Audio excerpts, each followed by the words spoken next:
এখন আমরা হচ্ছে 21তম বিসিএস এর ম্যাথ পার্টটার সলিউশন করব। দেখুন 21তম বিসিএস এর যে 1 নম্বর অঙ্কটা ছিল, 21তম বিসিএস এর 1 নম্বর অঙ্কটায় বলা হয়েছিল একটি চাকা প্রতি মিনিটে 90 বার ঘোরে, 1 সেকেন্ডে চাকাটি কত ডিগ্রি ঘুরবে। তো আমরা জানি একটা চাকা হচ্ছে এরকম থাকে, এরকম একটা চাকা। এই চাকাটা যেহেতু বৃত্তাকার, তার মানে এই চাকাটা মোট হচ্ছে 360 ডিগ্রি। তো বলা হয়েছে যে 1 মিনিটে 90 বার ঘোরে, প্রতি সেকেন্ডে সে কত ডিগ্রি ঘুরবে। তো 1 মিনিট আমরা জানি কি 1 মিনিট সমান 60 সেকেন্ড। তো 60 সেকেন্ডে সে ঘোরে কতবার? 60 সেকেন্ডে ঘোরে হচ্ছে 90 বার। তো 90 বার যদি ঘোরে 60 সেকেন্ডে সে, তাহলে 90 বারে সে কত ডিগ্রি ঘুরবে। একবার ঘুরলে, একটা চাকা যদি একবার ঘুরে তাহলে ঘুরে 360 ডিগ্রি, তাহলে 90 বার ঘুরবে হচ্ছে এই 90 এর সাথে 360 ডিগ্রি গুণ হবে। এটা হচ্ছে তার 60 সেকেন্ডে ঘুরে 90 বার, এবং 90 বার ঘুরলে সে মোট এত ডিগ্রি ঘুরবে, অর্থাৎ এই 90 এর সাথে 360 ডিগ্রি গুণ করতে হবে। তো এরপর বলা হয়েছে যে প্রতি সেকেন্ডে বা 1 সেকেন্ডে চাকাটি কতবার ঘুরবে। তো 1 সেকেন্ডে চাকাটি অবশ্যই কম বার ঘুরবে, এজন্য এই 60 হচ্ছে ভাগ হবে। তো এটা ডিগ্রি। তো এটাকে যদি আমরা ক্যালকুলেশন করি বা কাটাকাটি করি, দেখুন 6 36, তার মানে 6 নং 54, 540 ডিগ্রি ঘুরবে 1 সেকেন্ডে। হ্যাঁ, চাকাটি 1 সেকেন্ডে 540 ডিগ্রি ঘুরবে। একবার ঘুরলে ঘুরে হচ্ছে 360 ডিগ্রি, তার মানে 1 সেকেন্ডে সে একবারের বেশি ঘুরে 540 ডিগ্রি ঘুরতেছে। এই ছিল 1 নম্বর প্রশ্নের উত্তর। এটি ক্লাসে 30 জন ছাত্র আছে, তাদের মধ্যে 18 জন ফুটবল খেলে, 14 জন ক্রিকেট খেলে এবং 5 জন কিছুই খেলে না। কতজন খেলা উভয় খেলা খেলে? তো উভয় খেলা কতজন খেলে সেটা চাওয়া হয়েছে এই প্রশ্নে। তো মোট ছাত্র আছে কত? 30 জন। এই 30 জনের ভিতর দেখুন 5 জন আছে যারা কিছুই খেলে না, তার মানে এই 5 জনকে আমরা বাদ দিয়ে দেব, যেহেতু তারা কিছুই খেলে না, এদের দরকার নাই আমাদের। তাহলে মোট ছাত্র রইল কত? 25 জন। এই 5 জন বাদ দেওয়ার পর 25 জন রইল। এখন এই 25 জনের ভিতরে আমরা ক্যালকুলেশন করব। তো দেখুন এই 25 জনের ভিতরে 18 জন ফুটবল খেলে, 18 জন হচ্ছে ফুটবল খেলে। এরপর বলা হয়েছে 14 জন ক্রিকেট খেলে, 14 জন হচ্ছে ক্রিকেট খেলে। এখন বলা হয়েছে যে উভয় খেলা কতজন খেলে। তো আমাদের মোট ছাত্র আছে আমরা জানি 25 জন, যেহেতু এই 5 জন কিছুই খেলে না বাদ দিছি। এখন 18 জনে কি খেলে? 18 জনে খেলে ফুটবল আর 14 জনে খেলে ক্রিকেট। তার মানে খেলতেছে 18 জন আর 14 জন, এই দুইটারে আমরা যোগ করি। তো দেখি 18 আর 14, 18 আর 14 যোগ করলে হয় 8 আর 4 12, 3, 32 জন ছাত্র হয়। ঠিক আছে। তো এই 32 জন ছাত্র ফুটবল আর ক্রিকেট মিললে 32 জন ছাত্র মোট খেলতেছে, কিন্তু আমাদের ছাত্র আছে মোট 25 জন, যেহেতু 5 জন বাদ, এরা কিছুই খেলে না।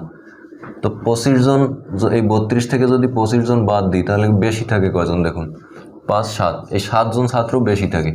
তার মানে এই 7 জন ছাত্র উভয় খেলাটাই খেলে, অর্থাৎ 18 জনই খেলে ফুটবল, 14 জনই খেলে ক্রিকেট। এই 18 আর 14 মিলেই হয়েছে 32, তার মানে ছাত্র আছে আমাদের 25 জন। তার মানে এই 7 জন ছাত্র আছে যারা উভয় খেলাই খেলে, অর্থাৎ এই 7 জন ছাত্রের ভিতরে এই 7 জনই হচ্ছে ফুটবলও খেলে আবার ক্রিকেটও খেলে, তার মানে উভয় খেলা খেলে এই 7 জন ছাত্র। 3 নম্বর প্রশ্নে বলা হয়েছে 1000 টাকা ক ও খ এর মধ্যে 1:4 অনুপাতে ভাগ করে নেয়, অর্থাৎ 1000 টাকা ক এবং খ 1:4 অনুপাতে ভাগ করে নেয় নিজেদের মধ্যে। খ এর অংশ, খ যেই টাকাটা পাইছে সেই অংশটা আবার সে এবং তার মা ও মেয়ের মধ্যে 2:1 অনুপাতে ভাগ করে নেয়। তার মেয়ে কত টাকা পাবে? তো আমাদের মোট টাকা হচ্ছে কত? এখানে মোট টাকা হচ্ছে 1000। এটা হচ্ছে ক এবং খ, ক এবং খ নিজেদের মধ্যে 1:4 ভাগ করে নিছে। তাহলে এই অনুপাতটাকে আমরা প্রথমে যোগ করব। 1 আর 4 যোগ করলে হয় 5। এই 5 দিয়ে আমরা 1000-এ ভাগ দেব। ভাগ দিয়ে এই 5-এর সাথে গুণ করব হচ্ছে যার অনুপাতটা আমরা বের করব, যার অংশটা ক্ষয়ের অংশ তার মা এবং মেয়ের মধ্যে ভাগ করে দিছে। তার মানে আমরা বের করব খ কয় টাকা পাইলো, এই 1000 টাকার ভিতরে খ কয় টাকা পাইলো। তো ক্ষয়ের অনুপাত ছিল এই 4, তো আমরা এর সাথে 4 গুণ করব। তো 5 দিয়ে যদি 1000-এর ভাগ দেওয়া হয়, 5 কুড়ি 100 শূন্য থাকে 200, তার মানে 4 দুগুণে 8, তা 800 টাকা ভাগে পাইছে খ 800 টাকা ভাগে পাইছে। এই 800 টাকা সে কী করছে, সে কিছু নিজে নিছে এবং তার মায়ের কিছু দিছে এবং তার মেয়ের কিছু দিছে। তো কোন অনুপাতে দিছে, সেটা দিছে হচ্ছে 2:1:1 এই অনুপাতে দিছে। তো আমরা আবার এই অনুপাতটাকে যোগ করি, দেখুন 2 আর 1 3, 3 আর 1 4। তো আমরা এই 800-রে আবার 4 দিয়া ভাগ করব, এর সাথে গুণ করব কত, যেই অনুপাতটা আমরা বের করব। অর্থাৎ প্রশ্নে চাওয়া হয়েছে কি মেয়ে কত টাকা পাবে, তার মানে মেয়ের অনুপাত কত ছিল, মেয়ের অনুপাত ছিল 1, তার মানে এর সাথে 1 গুণ করব আমরা। তো 4 দিয়ে যদি কাটি, 4 দুগুণে 8, 200, 1-এর সাথে গুণ করলে 200ই হয়। তার মানে মেয়ে হচ্ছে তার 200 টাকা পাবে। হ্যাঁ, প্রশ্নের উত্তর হচ্ছে তার মেয়ে 200 টাকা পাবে। 4 নম্বর প্রশ্নে বলা হয়েছে যে 99,999 এর সঙ্গে কোন ক্ষুদ্রতম সংখ্যা যোগ করলে যোগফল 2, 3, 4, 5 এবং 6 দ্বারা নিঃশেষে বিভাজ্য হবে। তো এই অঙ্কগুলো খুবই সহজ অঙ্ক, এগুলো পরীক্ষা আসে মাঝে মধ্যেই। তো আমরা প্রথমে এই যে 2, 3, 4, 5 এবং 6-এর লসাগু করব। দেখুন 2, 3, 4, 5, 6 এর লসাগু কত হবে, এর লসাগু হবে 60। হ্যাঁ, 2, 3, 4, 5, 6-এর লসাগু হচ্ছে 60। তো এই 60 দ্বারা আমরা এই 99,999-কে ভাগ দিব, 99,999, হ্যাঁ, এটাকে যদি আমরা ভাগ দিই, তো ভাগটা আপনারা নিজেরা করবেন। ভাগ করার পর সর্বশেষ দেখা যাবে যে 1666 এতবার যাওয়ার পরে যেটা অবশিষ্ট থাকবে, এখানে কিছু সংখ্যা আসবে, এরপর সেটা মাইনাস করার পর অবশিষ্ট থাকবে আমাদের 39। তো দেখুন এই 39-এর ভিতরে কিন্তু 60 দিয়ে ভাগ যায় না। তো এই 60 দিয়ে যদি 39-এর ভাগ করতে হয় আমাদের, তাহলে এর সাথে আমাদের অবশ্যই কিছু একটা যোগ করতে হবে। তো কত যোগ করতে হবে সেটা বের করব কিভাবে, এই 60 দিয়ে আমরা 39-এ যদি মাইনাস করি, দেখুন 9, 1, 3 আর 1 4, 2 6, 21। এই 39-এর সাথে যদি আমরা 21 যোগ করি, তাহলে 39-এর সাথে 21 যোগ করলে 60 আসে। তাহলে এই 60-এর ভিতরে কিন্তু 60 দিয়ে ভাগ যায় এবং সেটি নিঃশেষে বিভাজ্য হয়। সেটাই বলা হয়েছে যে নিঃশেষে বিভাজ্য হবে। তার মানে প্রশ্নে কী চাওয়া হয়েছে যে এই সংখ্যাটার সাথে কত যোগ করলে সংখ্যাটা এইগুলো দ্বারা নিঃশেষে বিভাজ্য যাবে। তারে এর সাথে আমরা যদি 21 যোগ করি, এই সংখ্যাটার সাথে 21 যোগ করতে হবে। এই যে 39-এর সাথে 21 যোগ করছি, তার মানে এটার সাথেও 21 যোগ করা হয়েছে আলটিমেটলি। তো এই প্রশ্নের উত্তর হবে 21, অর্থাৎ 99,999-এর সাথে যদি আমরা 21 যোগ করি, তাহলে এই সংখ্যাগুলো দিয়ে নিঃশেষে বিভাজ্য হবে বা ভাগ যাবে। এক দোকানদার 110 টাকা কেজি দামে কিছু চায়ের সঙ্গে 100 টাকা কেজি দামের দ্বিগুণ পরিমাণ চা মিশ্রিত করে তা 120 টাকা কেজি দামে বিক্রি করে মোট 2000 টাকা লাভ করলো। দোকানদার দ্বিতীয় প্রকারের কত কেজি চা বিক্রয় করলো।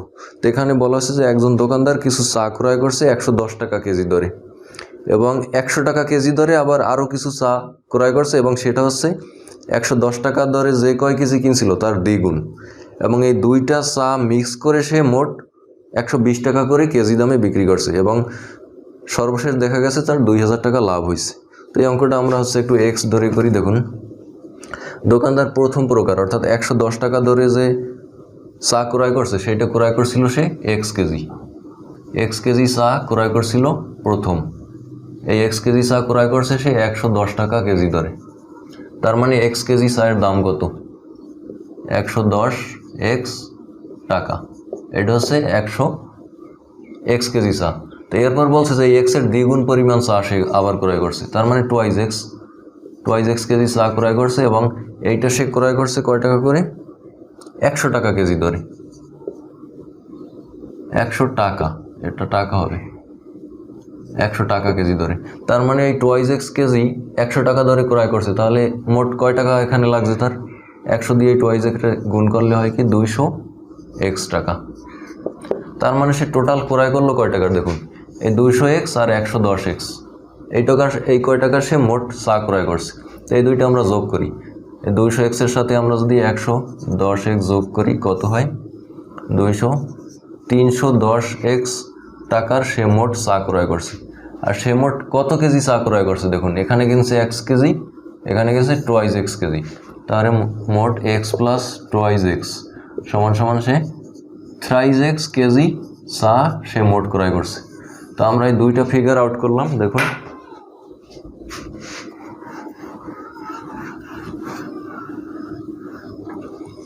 তাহলে বের হলো কি থ্রাইজ x কেজি সে মোট চা ক্রয় করছে, এবং সে এই থ্রাইজ x কেজি চা ক্রয় করছে হচ্ছে 310x টাকায়, অর্থাৎ এই চাটা ক্রয় করতে তার এত টাকা লাগছে। তো এখন বলা হয়েছে যে এই থ্রাইজ x কেজি চা সে প্রত্যেক কেজি 120 টাকা করে 120 টাকা দরে সে বিক্রি করবে। তো দেখুন এই থ্রাইজ x কেজিটা চা যদি সে 120 টাকা প্রত্যেক কেজি বিক্রি করে, তাহলে মোট এখানে দাম হবে কত 120 গুণ থ্রাইজ x, ঠিক আছে 3 বারং 36, এত টাকা সে বিক্রয় করবে, 360x টাকা সে বিক্রয় করবে, এবং সে ক্রয় করছিল কত 310x টাকা। তার মানে তার লাভ হলো কত, এখন আমরা লাভটা বের করতে পারি 310-এর চেয়ে 360 বড়। তার মানে এই যে এটা হচ্ছে তার বিক্রয় মূল্য আর এটা হচ্ছে ক্রয় মূল্য।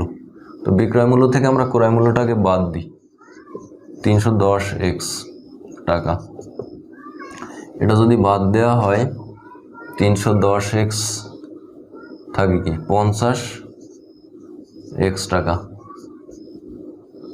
হ্যাঁ, সে 50x টাকা লাভ করছে, এত কেজি চায়ে সে 50x টাকা লাভ করছে। আর আমাদের প্রশ্নে বলা হয়েছে কি সে লাভ করছে 2000 টাকা।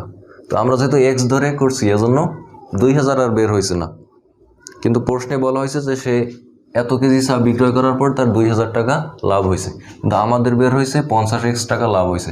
তার মানে প্রশ্ন মতে যদি আমরা লিখি এটিকেও প্রশ্ন মতে এই 50x টাকা সমানই হচ্ছে এই 2000 টাকা। আমরা যেহেতু 2000 টাকা, হ্যাঁ 2000 টাকা আমরা যেহেতু x এর মাধ্যমে বের করছি, তার মানে আমাদের লাভ বের হয়েছে 50x, কিন্তু প্রশ্নে বলা হয়েছে সে 2000 টাকা লাভ করছে। তো এখন x এর মানটা যদি আমরা বের করি, প্রশ্নে চাওয়া হয়েছে কি, প্রশ্নে চাওয়া হয়েছে সে দ্বিতীয় প্রকারের কত কেজি চা ক্রয় করেছিল। তো আমরা জানি যে দ্বিতীয় প্রকারের সে টোয়াইজ x কেজি চা ক্রয় করেছিল।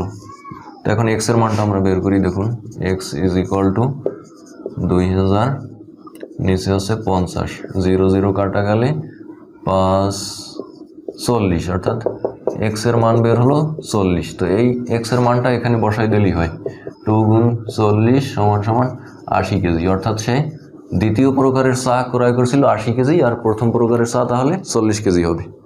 হ্যাঁ, এই প্রশ্নের উত্তর হচ্ছে 80 কেজি। 6 নম্বর প্রশ্নে বলা হয়েছে যে একটি সোনার গহনার ওজন 16 গ্রাম, এতে সোনা ও তামার অনুপাত 3:1, এতে কি পরিমাণ সোনা মেশালে অনুপাত 4:1 হবে।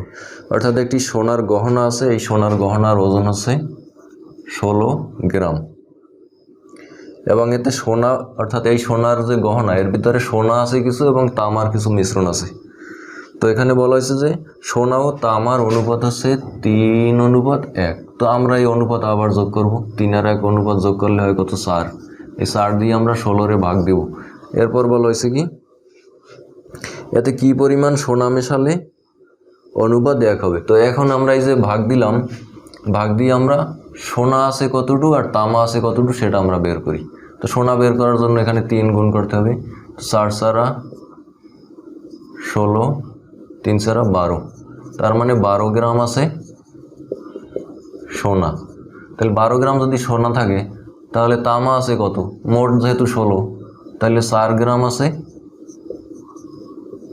তামা, 4 গ্রাম আছে তামা এই গহনার মধ্যে।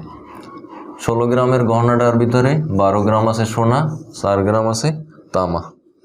এরপরে কি বলছে দেখুন, এতে কি পরিমাণ সোনা মেশালে অনুপাত 4:1 হবে।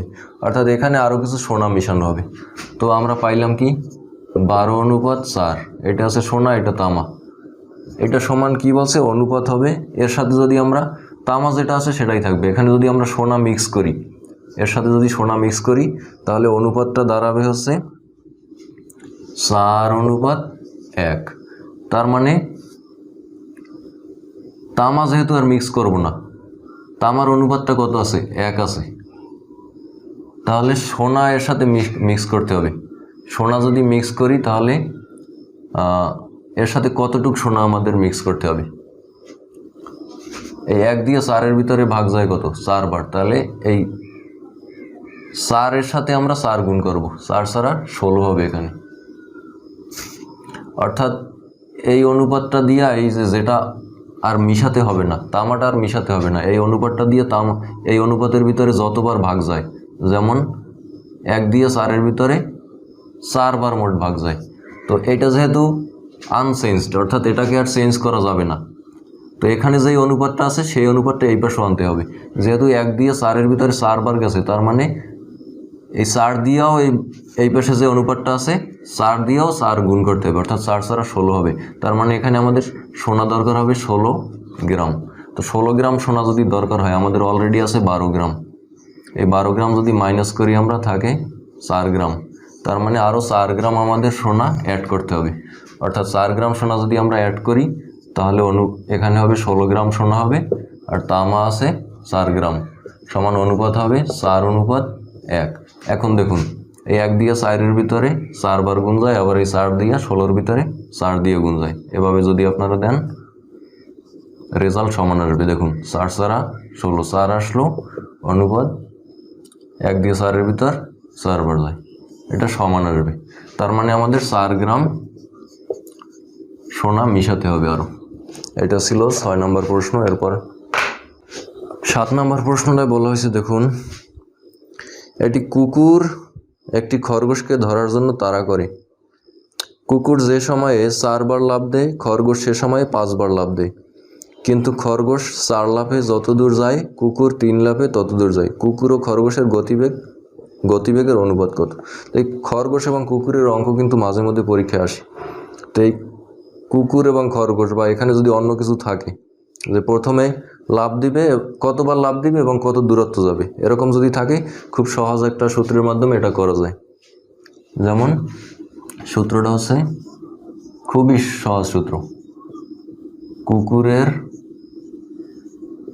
লাফ ডিভাইডেড বাই খরগোশের লাফ। এখানে কুকুরের জায়গায় অন্য কিছু থাকতে পারতো, বিলাই থাকতে পারতো, খরগোশ বানানে হচ্ছে তালুক বসা। কুকুরের লাফ ডিভাইডেড বাই খরগোশের লাফ সমান সমান কুকুরের লাফের দূরত্ব ডিভাইডেড বাই খরগোশের লাফের দূরত্ব। তো এখানে কুকুর টুকুর লেখার দরকার নেই, আপনারা লিখবেন লাফ, কয়টা লাফ দিল, লাফ ডিভাইডেড বাই লাফ, দূরত্ব ডিভাইডেড বাই দূরত্ব, এরকম বসাই দিলে এই উত্তর বের হয়ে যাবে। তো আমরা দেখি কুকুরের লাফ। একটি কুকুর একটি খরগোশকে ধরার জন্য তাড়া করে। কুকুর যে সময় 4 বার লাফ দেয়, তার মানে কুকুর কয়টা লাফ দিছে, 4টা লাফ দিছে। খরগোশ সে সময় 5 বার লাফ দেয়, খরগোশ লাফ দিছে 5টা। এর বসে কুকুরের লাফের দূরত্ব, কিন্তু খরগোশ 4 লাফে যত দূর যায়, কুকুর 3 লাফে তত দূর যায়। তার মানে কুকুরে দেয় 3 লাফে যায় সেই দূরত্বে, আর খরগোশে যায় 4 লাফে দূরত্ব। মানে খরগোশের দূরত্ব 4 লাফ আর কুকুরের দূরত্ব 3 লাফ। তো এখন হচ্ছে আর আমরা গুণ করব, এটার সাথে এটা গুণ, এটার সাথে এটা গুণ, জাস্ট উত্তর বের হয়ে যাবে। দেখুন 4 ছাড়া 16, অনুপাত চাইছে, এই জন্য আমরা অনুপাত দিলাম 3×5=15। তো 16:15 এই প্রশ্নের উত্তর। এই সূত্র দিয়ে জাস্ট করা যাবে, লাভ ডিভাইডেড বাই লাভ ইজ ইকুয়াল টু দূরত্ব ডিভাইডেড বাই দূরত্ব। তো এই অঙ্কগুলো এভাবেই আসে, এভাবে করা যাবে। 8 জন লোক একটি কাজ 12 দিনে করতে পারে। 2 জন লোক কমিয়ে দিলে কাজটি সমাধান করতে শতকরা কতদিন বেশি লাগবে? তো এখানে বলা হয়েছে যে 8 জন লোকের 12 দিন লাগে, 2 জন লোক কমিয়ে দিলে, তো লোক আছে 8 জন, এখান থেকে যদি 2 জন কমাই দেওয়া হয় তাহলে লোক থাকবে 6 জন। তো এই 2 জন কমানোর পর শতকরা কতদিন বেশি লাগবে সেটা চাওয়া হয়েছে। তো খুব সহজ অঙ্ক, দেখুন 8 জনের লাগে কত? 8 জনের লাগে 12 দিন। 8 জনের লাগে 12 দিন। অতএব একজনের লাগবে কত দিন? একজনের লাগবে বেশি দিন। এখানে কিন্তু এই জিনিসটা খেয়াল করবেন, অন্য সব কিছুতে কিন্তু এক হলে, উপরে বড় সংখ্যা নিচে এক হলে সময় কম লাগে, তখন কিন্তু ভাগ হয়। কিন্তু কাজের ক্ষেত্রে দেখুন, 8 জন মানুষের কাজ করতে যে দিন লাগবে, একজন মানুষ যদি সেই কাজটা করে তাহলে কিন্তু দিন বেশি লাগবে। তার মানে এখানে কিন্তু গুণ হবে, এখানে আর ভাগ হবে না। 8 জনের যদি লাগে 12 দিন, একজনের অবশ্যই বেশি দিন লাগবে, এজন্যই 12-র সাথে 8 গুণ হবে, 8 দিন। তো অতএব আমাদের লোক আছে এখন কয়জন? 6 জন, 2 জন বাদ দেওয়ার পর 6 জন লোকের কত দিন লাগবে? 6 জন লোকের কম লাগবে, কারণ একজন লোকের যত দিন লাগছে 6 জনের তার চেয়ে কম লাগবে। তার মানে 12 গুণন 8 ডিভাইডেড বাই 6 দিন। তো এটা যদি আমরা ক্যালকুলেশন করি, দেখুন 6 দিয়ে কাটলে 6 দুগুণে 12, তার মানে 8 দুগুণে 16 দিন। এই 16 দিন লাগবে হচ্ছে 6 জন লোকের। তো এখানে বলা হয়েছে যে শতকরা কত দিন বেশি লাগবে। তো শতকরা বেশি দিন লাগবে হচ্ছে, শতকরা কত দিন বেশি লাগবে? তো 12 দিনের সাপেক্ষে বেশি দিন লাগে। আমাদের 8 জনের লাগতো কত দিন? 8 জন লোকের লাগতো 12 দিন, আর এখন লাগতেছে আমাদের 16 দিন। তার মানে 12 দিনের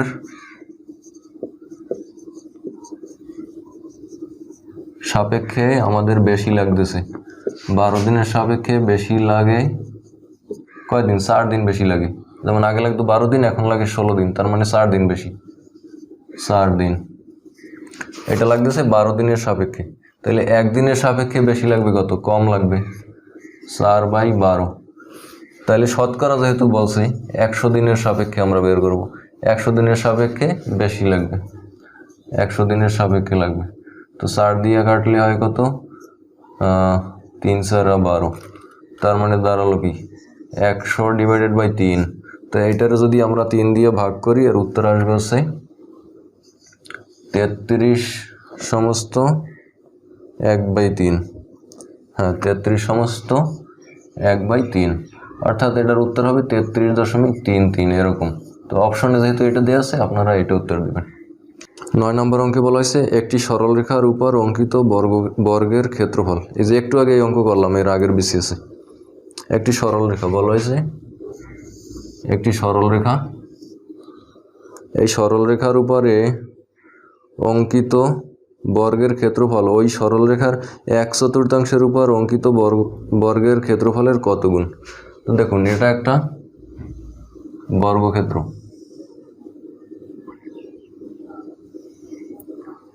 এটা হলো একটা বর্গক্ষেত্র। এই বর্গক্ষেত্রের 4/1 উপর, অর্থাৎ এই লাইনটারে আমরা 4টা ভাগ করব, একটা ভাগ, একটা ভাগ, একটা ভাগ, 1 2 3 4। তো বলা হয়েছে 4/1 উপরে একটা বর্গক্ষেত্র আবার রাখবো। এখন বলা হয়েছে যে এই টোটাল যে বর্গক্ষেত্রটা, কি বলা হয়েছে? ওই সরলরেখার 1/4 উপর অঙ্কিত বর্গের ক্ষেত্রফলের কত গুণ? এই যে বড় বর্গক্ষেত্রটা, এইটা এই বর্গক্ষেত্রটার কত গুণ? তো এটা যেহেতু 4/1 করছি, তো আমরা এটা 4-এর উপর স্কোয়ার করে দিলেই এই উত্তরটা বের হয়ে যাবে 16। যদি এটা 5/1 করতাম, তাহলে আমরা 5-এর উপর স্কোয়ার দিতাম। যদি এটা 6/1 করতাম, তাহলে আমরা 6-এর উপর স্কোয়ার করে দিতাম, তাহলে উত্তর বের হয়ে যায়। তো এটা কিভাবে বের হয় দেখুন, এখানে এই একটা বর্গক্ষেত্র, এখানে মোট এরকম আরও 16টা বর্গক্ষেত্র আছে। দেখুন, এভাবে যদি আমরা আঁকি,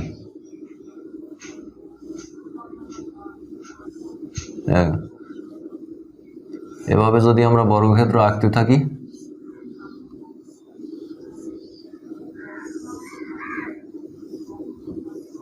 এখানে দেখুন মোট 16টা বর্গক্ষেত্র আছে। 1 2 3 4 5 6 7 8 9 10 11 12 13 14 15 16, 16টা বর্গক্ষেত্র আছে মোট। তার মানে এইটার 16 গুণ এখানে। তো সরলরেখার যত গুণ বলা হবে, মনে করেন 3/1 বললে 3 স্কোয়ার হবে, 10/1 বললে 10 স্কোয়ার হবে। এভাবে আমরা উত্তরটা বের করব। তো 9 নম্বর প্রশ্নটা ছিল এই। এরপর 10 নম্বর প্রশ্নটা দেখুন, 21তম বিসিএসের সর্বশেষ প্রশ্ন এটা, 10 নম্বর প্রশ্ন। 10 নম্বর প্রশ্নে কি বলছে দেখুন তো, একজন চাকরিজীবী 1/10 কাপড় ক্রয়ে, 1/3 খাদ্য ক্রয়ে এবং 1/5 ভাড়ায় ব্যয় হয় বা ব্যয় করে, তার আয়ের শতকরা কত ভাগ অবশিষ্ট রইল, অর্থাৎ এই খরচ টরচ করার পর তার কত ভাগ অবশিষ্ট রয়েছে। 10 নম্বর প্রশ্নে একজন চাকরিজীবী কাপড় ক্রয় করে, তার মোট টাকার 1/10। তো মোট অংশ আমরা জানি 1 সম্পূর্ণ অংশ বা 1 থাকে মোট। তো 1/10 সে কাপড় ক্রয় করছে, এর লগে যোগ দিলাম আমরা 1/3 সে কী করছে, খাদ্য ক্রয় করছে, এবং 1/5 সে ভাড়া দিছে, অর্থাৎ পথে আসা যাওয়ার ভাড়া দিছে। তো মোট সে খরচ করলো কত দেখি তো, এই তিনটাকে লসাগু করলে 10, 3, 5-এর লসাগু হবে কত, 30। 30 লসাগু হলে 3 + 10 + 5 36, নিচে হবে 30, উপরে 10, 16, 17, 18, 19। তো 19/30 সে মোট খরচ করছে। তো বলা হয়েছে যে তার আয়ের শতকরা কত ভাগ অবশিষ্ট রইল, তার অবশিষ্ট আছে কত, এই যে মোট অংশ হচ্ছে 1, তাহলে এই 1 থেকে এই খরচটা যদি আমরা বাদ দিই 19/30, তাহলে থাকে কত, যেটা থাকবে সেটাই তার বর্তমানে আছে। 30 লসাগু 30 - 19 সমান হবে কত, 30 থেকে 19 গেলে থাকে 11/30। এই 11/30 তার অবশিষ্ট আছে, অর্থাৎ এইটা সে ব্যয় করে নেয়। তো এখন বলা হয়েছে এটা শতকরা কত অংশ, শতকরা কত অংশ, 11/30-এর সাথে আমরা 100% গুণ করে দিলেই শতকরা বের হয়ে যাবে। তো এটাকে যদি আমরা কাটাকাটি করি, এই 0 0 কাটা গেল, এরপর থাকে হচ্ছে এটাকে ক্যালকুলেশন করলে 36/2/3 হবে, 36/2/3%। এইটা হচ্ছে তার শতকরা অবশিষ্ট থাকে। তো এই হচ্ছে 10 নম্বর প্রশ্নটা ছিল। তো 21তম বিসিএসের প্রশ্ন এই কয়টাই ছিল। পরবর্তী বিসিএসের প্রশ্নের সময় আবার দেখা হবে।